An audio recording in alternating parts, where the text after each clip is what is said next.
There are 32 teams in the NFL that made picks in the draft over this past weekend. And even though we obviously are less qualified to be making these evaluations than a lot of these NFL GMs, one thing I will say is when we talk about these winners and losers of this NFL draft, it's nothing against the players usually. It's just the fact that their fit isn't great. And we thought the team that picked them could have used a better fit. And the good thing about these players, they're going to have the opportunity to prove us wrong. So, Will, with that being said, I'll throw it over to you. Who is your biggest winner and your biggest loser of the NFL draft? My biggest winner of the NFL draft is the Denver Broncos. Now, I know a lot of people looked at them with, I believe it was a number 14 pick that they had. I know a lot of people was like, quarterback. Need a quarterback. Skirt. No. We ain't going with a quarterback. We're going with a cornerback. And we're going to go with the best cornerback in the draft, which is Patrick Surtain from Alabama. We stole them right from the Cowboys. That's exactly what we're going to do, is draft the best player available, which was the cornerback from Alabama. Look, I know what the Denver Broncos is building. It's one thing to have a vision. There's one thing to have people telling you what your vision should be, and you actually seeing your own vision. Zach, I had people telling me every day that I can't do what I'm doing right now, but I know my vision. I know what I'm working with. The Denver Broncos know their vision, which is to put out there on the football field a defensive masterpiece. In that secondary, in that defensive line, well, particularly the secondary especially, that we're going to play a defensive game. That's how we're going to win our games, defensively. Sort of like the Jaguars that made the AFC Championship with Blake Bortles. Sort of like, who else? You got how many teams with great NFL defenses? The Rams. Jared Goff, he ain't a great quarterback, but they still got there. We're going to play a defensive game, and you also got Kareem Jackson as well over there. You also got Justin Simmons. You also got Kyle Fuller, and now you draft another cornerback to go on the other side. I love what they're doing. I love the picks that they made outside of Patrick Surtain as well. I like Caden Stearns. I like quarterback Carey Vincent. I just like the moves that they made because I see their vision, and it's one thing to see their vision, and I damn sure seen it. And I will say this. Another team that I will put in a dark horse is the Tampa Bay Buccaneers. And the reason why is because they wasn't even trying to win yesterday in the last couple of days, and they won. They got what they needed. They needed a quarterback to succeed Tom Brady. They got that. They got a wide receiver. They got depth behind Shaquille Barrett and JPP. They wasn't even trying, and they still made the good draft moves. I think Jason Light is probably the mecca of GMs right now, honestly. Yeah, so one thing I will say is I actually am in a little bit of disagreement about the Broncos, just for this reason.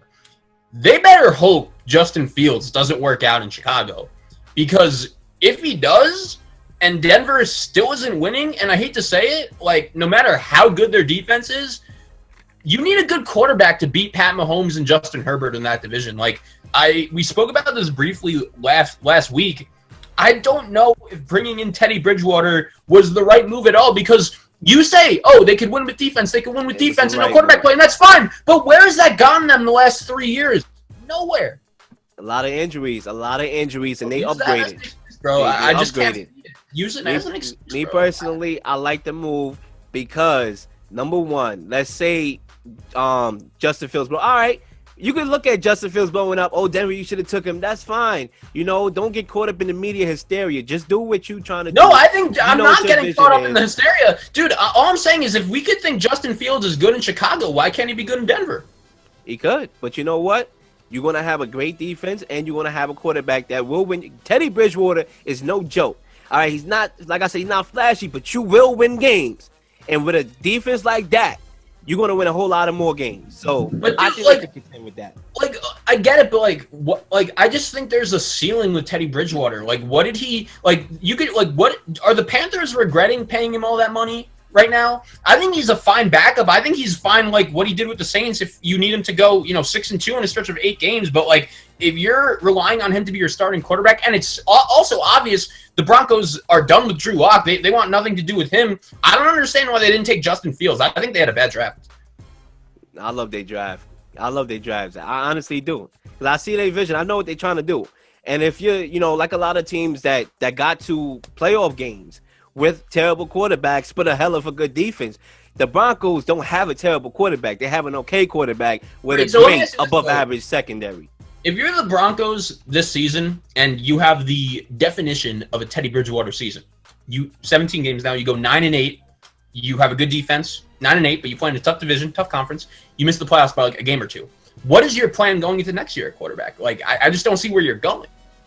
I mean, you go. Look, I understand what you're saying, and I agree. Like, I do think that the Broncos would want a better quarterback than Teddy Bridgewater, but it wasn't a situation where they had to. Like, if they didn't bring in Teddy Bridgewater and you stuck with Drew Lock, you take a quarterback. But you got Teddy Bridgewater, who I believe can win you games. He plays anybody tough. He's not going to lay down against the Kansas City Chiefs. He almost beat them last year, for crying out loud. So you have wide receivers. You have a good, talented wide receiving cast and an average quarterback with an above-average defense. I think you can win, and I think you could do some damage. You may not be able to go tit for tat with Patrick Mahomes, but you can stop him and actually win a game that's a low-scoring game because you can stop him. So I like what the Denver Broncos is doing. I really do. Yeah, and once again, I think that's a prime example of what I said to start off the segment. No offense to Patrick Surtain. I agree. I think he's the best corner in this draft. I just don't think the Broncos necessarily needed a corner. I would have went quarterback, but, we'll have our differences there.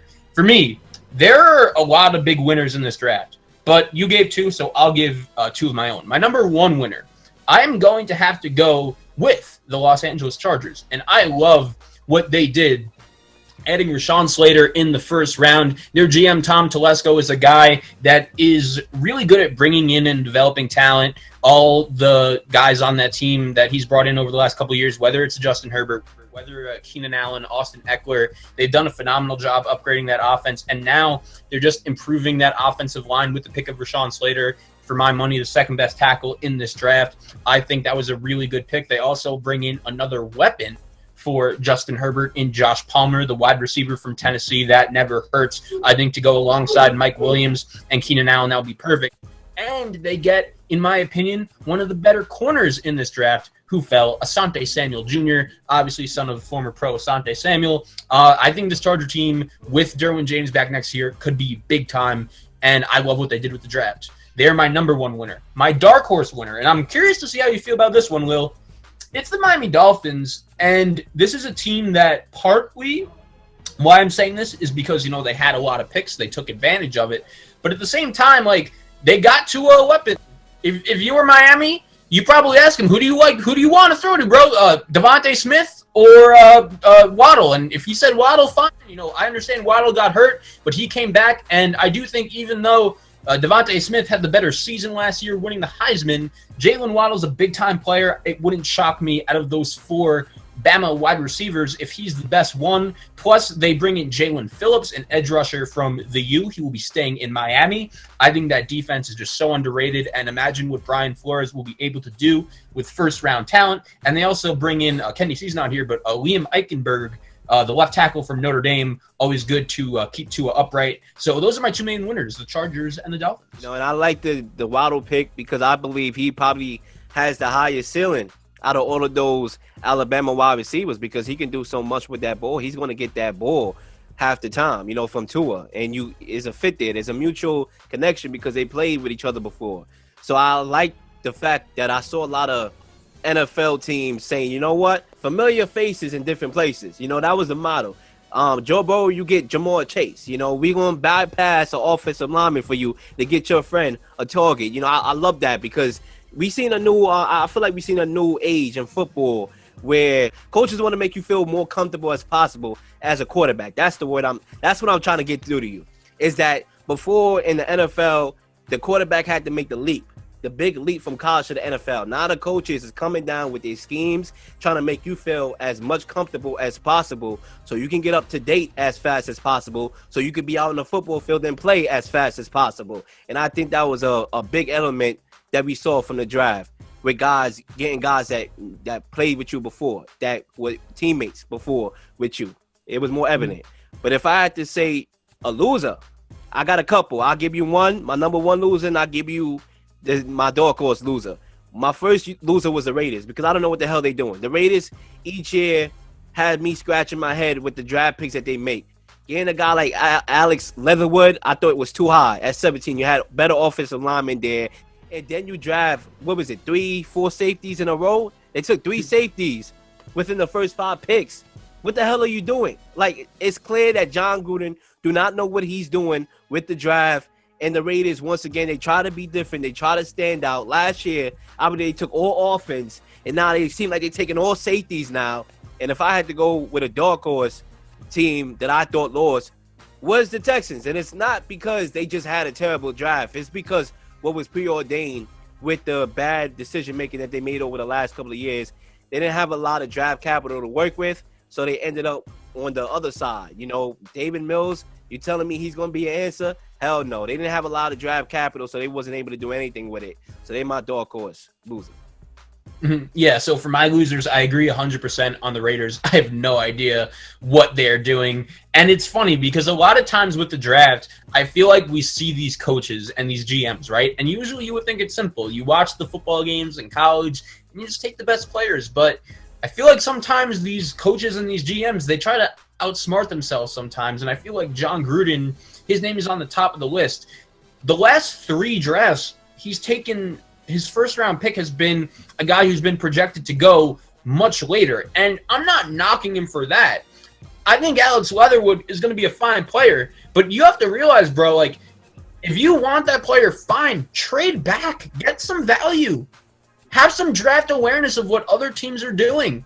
And if you really want to use this strategy, you're putting a lot of pressure on yourself to make sure it works out. Drafting 3 safeties, I have no idea what the Raiders are doing. But it's funny because you mentioned when I was mentioning my winners, and I spoke about Miami and how I liked what they did with that sense of familiarity, and then you mentioned the Bengals.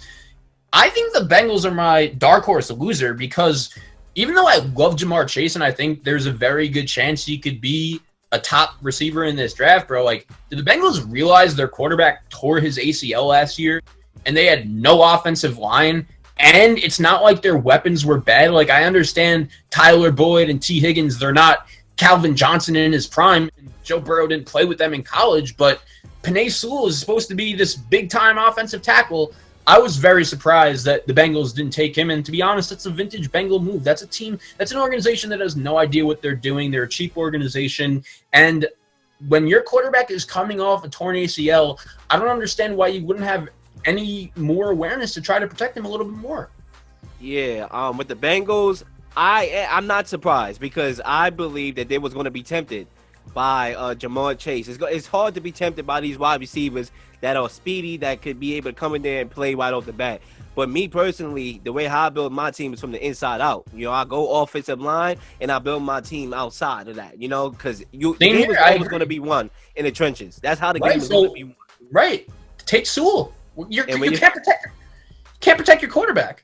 Exactly. You got to protect the quarterback. And maybe they went to him and said, you know what, Joe Burrow, we're going to get you some help. But what do you want think an offensive lineman or wide receiver? He's going to say Jamar Chase. He's going to say Jamar Chase. Like, duh. Like, but if you're the organization, you should have just be like, listen, we know offensive lineman is better for you and our team.